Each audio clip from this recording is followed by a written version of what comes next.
안녕하세요. 세법전사입니다. 24년도가 끝났고 드디어 2025년 새해가 밝았습니다. 24년 진짜 많은 일들이 있었던 것 같아요. 영화에서 일어날 만한 일들이 일어났었고 그만큼 힘들었다라는 얘기니 소상공인 대표님들께서 많이 힘들어 하셨고 그런 한 해가 지났고 이제 새해가 밝았으니 올해는 좋은 일만 생겼으면 좋을 것 같습니다. 저 또한 그렇고요. 자, 2025년 딱 1월 달이 되면 첫 번째로 가장 먼저 신고하는 세금이 이제 부가가치세 신고입니다. 그래서 오늘은 부가가치세 신고 때 필요한 필요 서류에 대해서 좀 알려드리려고 합니다. 결론부터 말씀드리면 사실 크게 많지가 않아요. 이제 전산으로 다 땡겨오기 때문에 필요 서류를 달라고 하는 것조차도 사실 웃기긴 해요. 종합소득세 같은 경우에는 이것저것 줄 자료가 많지만 부가세 같은 경우에는 거의 다 전산에서 땡겨오다 보니 크게 줄 자료가 없다. 하지만 그래도 아직까지 주실 자료가 있는데 가장 대표적인 게 종이세금계산서입니다. 아직까지도 종이세금계산서를 사용하시는 분들이 있으신데 거의 대부분이 연령층이 조금 높으시거나 아주 영세하신 대표님들, 업종으로 말씀드리면 거의 임대업에서 종이세금계산서를 많이 발행을 합니다. 건물주께서 연세가 좀 있으시거나 옛날부터 종이로 발행을 하거나 그리고 점점 전자계산서에 대해서 의무화를 하고 있지만 아직까지도 의무발급자 매출 기준 미만인 사람들은 종이로 발행을 하고 있어요. 하지만 그것도 제가 처음 오픈했을 때보다는 많이 작아졌다. 옛날에는 막 세금계산서 이만큼 주시면 막 입력한다고 너무 힘들었었는데 요즘에는 이제 클릭 신고 끝. 정말 좋은 시대가 되었습니다. 그래서 종이세금계산서가 혹시나 있다라고 하신다면 전달해 주시면 되고 그리고 두 번째 이건 특수한 경우인데 조기환급이라는 게 있습니다. 조기환급이란 어떤 거냐? 내 매출보다 매입이 많을 때 환급이 들어오고요. 근데 그 환급 중에서 내가 그냥 일반 재료나 이런 것들이 아닌 건물, 기계장치, 차량 이렇게 고정자산들을 매입을 해서 환급이 들어온 경우를 조기환급이라고 합니다. 조기환급 같은 경우에는 부가세 신고가 끝나고 다음 달 10일까지 환급이 들어오게 되고 거의 대부분 이제 5일에서 8일 사이에 들어옵니다. 만약 내가 10일까지 들어오지 않았다면 그건 뭔가 문제가 있는 건데 이러한 조기환급이 금액이 이제 크다 보면 세무서에서 요청한 자료가 있습니다. 바로 입금한 내역과 계약서를 달라고 하거든요.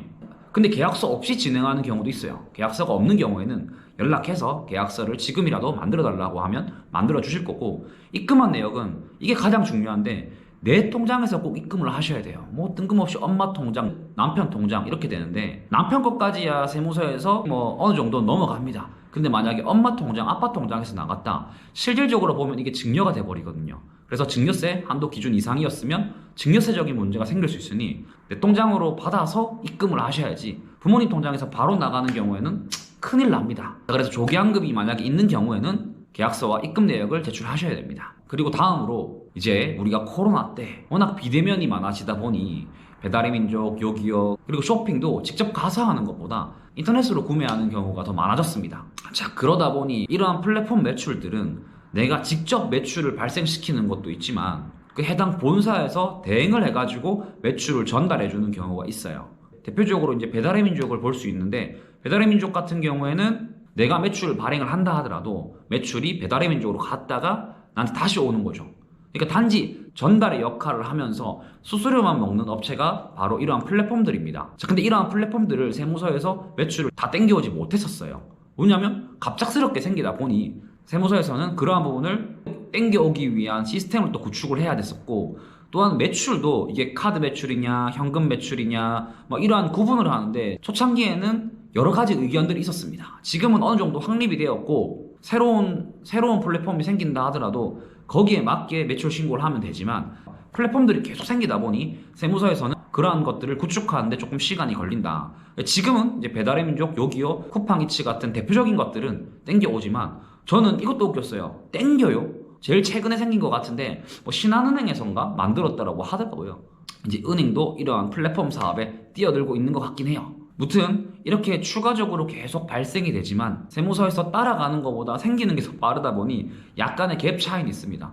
제 기억으로는 코로나 때 배달의 민족이 되게 활발하게 진행되면서 세무서에서 땡겨오는 데는 한 2년 정도가 걸린 것 같아요. 그 2년 정도면 부가세 신고를 총 4번을 진행을 했었는데 이 4번 중에 혼자서 신고하다가 많이 실수하신 대표님들도 많았고 세무서 가서 도움을 받는데 알바생들이 뜨는 자료만 신고하고 뜨지 않는 자료들을 신고하지 못해서 누락되어서 추후 이제 문제가 되는 경우도 많았습니다. 한 가지 예를 들면 제가 세무서에서 일을 할 때 한참 이제 배달의 민족이 시작하고 있을 때 치킨집 같은 경우에는 가서 먹는 것도 있지만 거의 대부분이 배달로 시키다 보니 본인의 매출의 3분의 2 정도가 배달의 민족 매출이었었는데 그 매출을 누락하다 보니 환급이 나오는 겁니다. 그 대표님은 환급 나와서 좋아하시면서 가시려는 걸 제가 잡고, 잠깐만요, 제가 한 번 더 볼게요, 대표님 한 달 매출이 얼마 정도 되세요? 라고 하니 신고된 매출과 대표님이 한 달 동안 대략적으로 벌었던 금액 차이에 갭이 커서 확인을 해보니 이제 배달의 민족이 있었던 거였죠.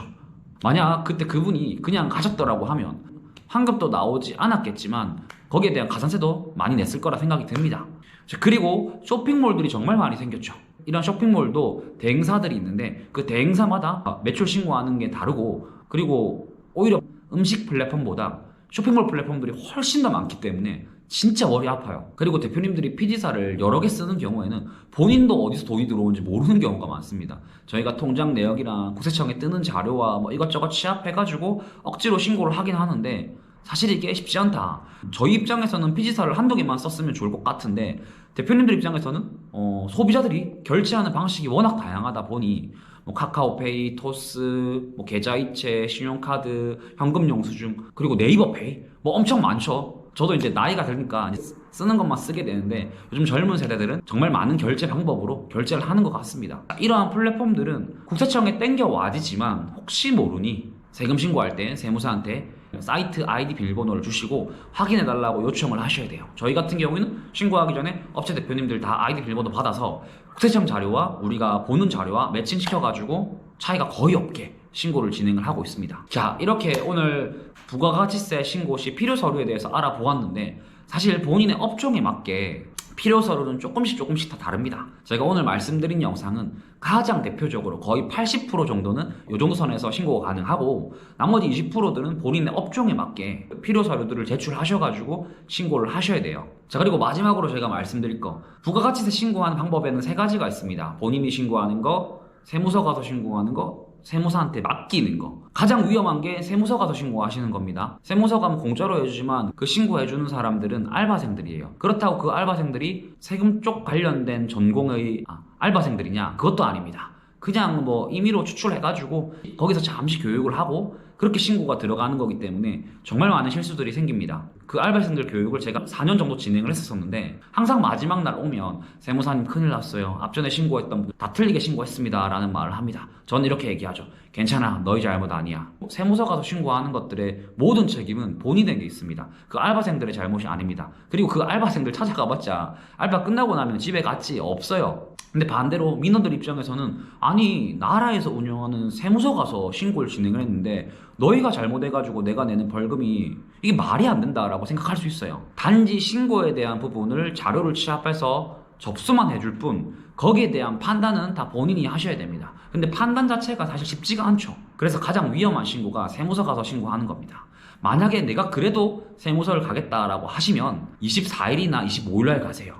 왜냐하면 알바생들이 앞에 있는 민원들을 마로타로 실험을 하다가 이제 뒤에 가면 어느 정도 틀이 잡히거든요. 그때 가서 하시는 게 좀 더 리스크가 없는 방법이긴 합니다. 그리고 본인이 하는 거야 뭐 본인이 실수해서 본인이 책임지는 거니 어쩔 수 없는 거고, 그리고 세무사는 당연히 수수료가 들겠지만 그래도 세금을 전문으로 일을 하고 있는 사람이다 보니 틀리지도 않겠지만 틀린다 하더라도 그 세무사님께서 책임을 져주다 보니 뭐 문제없는 그런 신고가 되지 않을까라는 게 생각이긴 합니다. 단 대표님들께서 자료를 주지 않아가지고 세무사가 신고를 잘못하는 경우에는 모두 다 대표님의 책임입니다. 저희는 자료를 요청했고 대표님이 놓쳐가지고 주지 않는 자료는 저희가 알 수가 없어요. 최근에도 그런 일이 생겼었는데 제가 매출 확인까지 시켰는데 맞다라고 했었고 추후 세무서에서 와서 추가적인 매출이 있다 보니까 매출 누락이었었거든요. 전 대표님한테 얘기했습니다. 내가 확인까지 시켰었는데 대표님 맞다라고 했었고 추가 매출이 있다라고 말하지 않았으니 나는 신고했다.